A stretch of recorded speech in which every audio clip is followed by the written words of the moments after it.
Zašto je vazduh u Srbiji zagađen? U januaru prošle godine isto pitanje je postavljeno od strane Agencije za zaštitu životne sredine i došlo je do šokantnih podataka. Termoelektrane u Srbiji emituju najveće zagađenje, više od bilo koje termoelektrane u Evropi.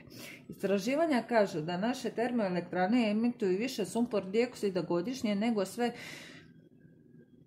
evropske elektrane na ligint zajedno, a i dalje daju 10 puta manje električne energije. Samo Kostolac godišnje izbaci 130.000 tona sumpor dioksida, više nego sve termoelektrane u Nemačkoj zajedno. Brojke nastavljaju, pa se kaže da nije jedino Kostolac problem sa 14 puta većim zagađenjem, nego i termoelektrana Nikola Tesla koja ima zagađenje skoro 5 puta veće od dozvoljenog. Veliki zagađivači i veliki gradovi i rast saobraćaja u njima, ali i individualna ložišta koje i u manjim mestima prave problem i stvaraju zagađeni vazduh. Kombinacija svega ova našu zemlju stavlja na neslavnu listu najzagađenijih u Evropi. Nama donosi smog vazduh koji ima miris i čestice koje razaraju pluća, utiču na krvotok i sve organe u tijelu. Nismo bezbedni ni u stanu, ni u kući, gdje se koncentracija otrovnih materiji mogu također nakupiti do opasnih nivoa.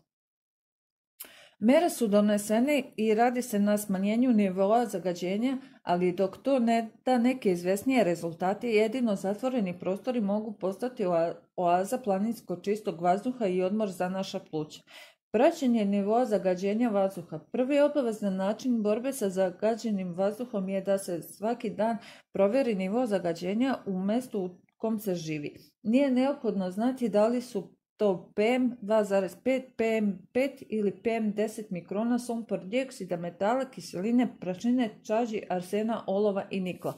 Merne stanice sistematizuju te podatke i daju ocenu o kvalitetu vazduha, ali sve preko 50 mernih jedinica je zagađen vazduh, a preko 150 jedinica je opasan po zdravlje. Paziti na vrijeme boravka napolju. Najviši nivo zagađenja je uveče i ujutru, kada se zbog atmosferskih prilika zagađenje koncentriše pri tlu i tada treba izbjegavati šetnje i duže boravak napolju. Osobe koje imaju respiratorne tegobe i deca bi trebalo da izlaze samo od 11 sati ujutru do 5 sati popodne, ali i tada uz odgovarajuće maske. Popraviti kvalitet vazduha u životnom i radnom prostoru.